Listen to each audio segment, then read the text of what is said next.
Don't blink. Seriously, right now, look directly at the center of your screen and try not to close your eyelids. How long do you think you can last? 30 seconds? A minute? 2 minutes if you're incredibly stubborn? Even as I'm speaking these opening words, your nervous system is already sending you warning signals.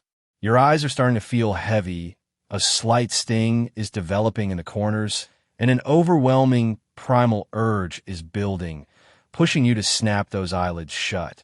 We blink somewhere between 15 and 20 times every single minute. That adds up to well over 20,000 times a day and millions of times a year. It's a completely subconscious, automatic habit, just like breathing or your heart beating. You do it without a single thought. But what if right now you just stopped? What if you used pure willpower to force your eyes to stay wide open? Not for a minute, but for an hour, a whole day, a week, or hypothetically, what if you never blinked again for the rest of your life? What actually happens to your biology when you defy one of your body's most basic, fundamental survival instincts? Spoiler alert, it gets dark, painful, and honestly a little terrifying. Today we're breaking down, step by step, the science of what would happen to the human body if it never blinked again. Keep your eyes open because this is going to be a wild ride. To understand the sheer chaos of not blinking, we first have to understand the microscopic miracle that happens every time your eyelid sweeps down. Your eye isn't just a dry marble sitting in your skull. It's a delicate, liquid-dependent organ. Every single time you blink, which takes a mere tenth of a second, your eyelid spreads a thin, highly sophisticated, 3-layer shield over your eye. Scientists call this the tear film. Now, don't confuse this with the tears you cry when you're sad. That's a different reflex entirely. The tear film is a marvel of biology made up of 3 distinct layers. First, there's the mucin layer, which sticks directly to the cornea and keeps the surface stable and even. On top of that sits the aqueous layer, mostly water, packed with essential nutrients, oxygen, and antibodies. Finally, the outermost layer is the lipid layer, a microscopically thin film of oils that stops the water underneath from evaporating too quickly into the air. So what happens the moment you stop blinking? Within just 10 to 20 seconds, that fragile lipid layer starts to break down.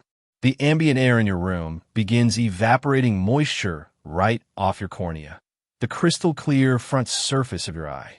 As the water content drops, the salt and protein concentration in what tears remain starts climbing. Your eye is no longer resting in a soothing, balanced liquid. It's increasingly bathing in a thin, hyperosmotic, saltier film that irritates the surface. This imbalance activates the trigeminal nerve, the primary sensory nerve of your face.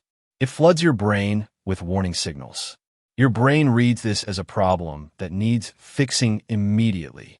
The result is stinging, burning discomfort and a desperate, involuntary urge to slam your eyelids shut to reset the system.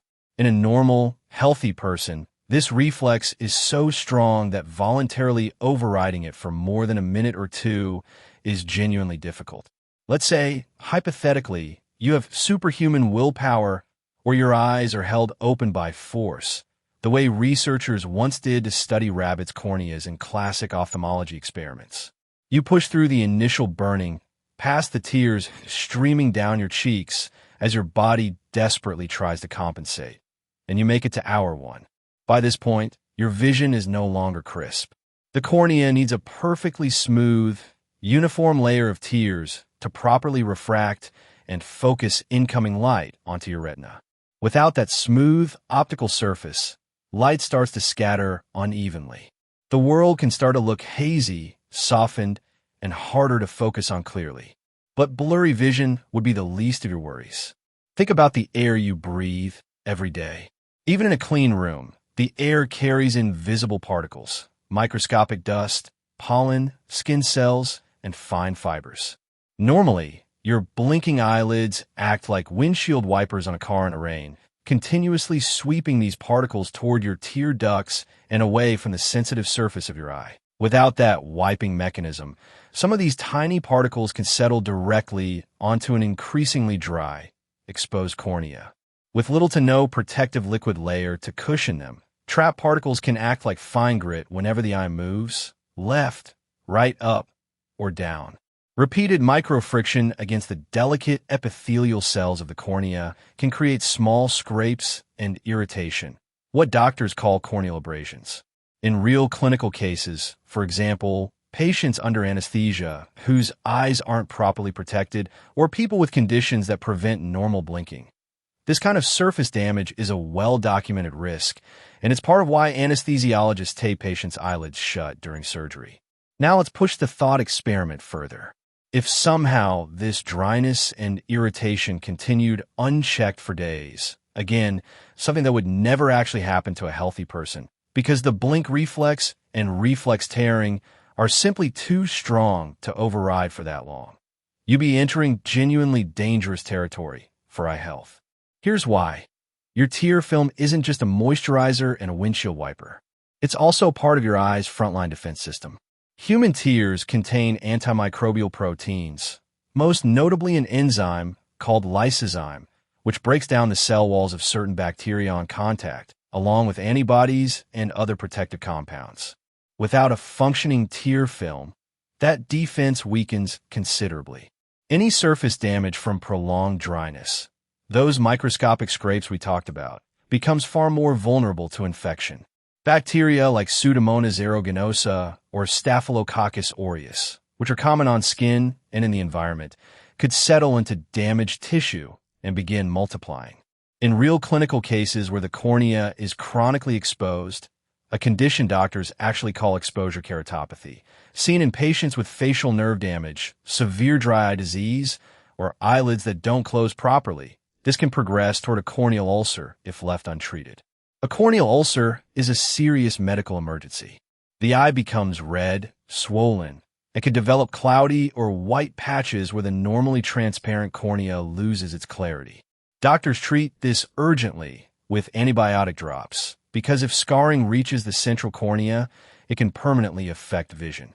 In the most severe, neglected real-world cases, which are thankfully rare and almost always tied to an underlying medical condition rather than voluntary blink suppression, deep corneal scarring or perforation can lead to significant, sometimes permanent, vision loss. This is precisely why exposure keratopathy is treated so seriously in hospitals, and why people who physically cannot blink, due to nerve damage, for instance, need constant lubricating drops, ointments, or even surgical eyelid support to protect their sight.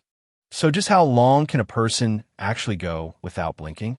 The most cited claim comes from a man named Anand Haridas from Kannur in Kerala, India.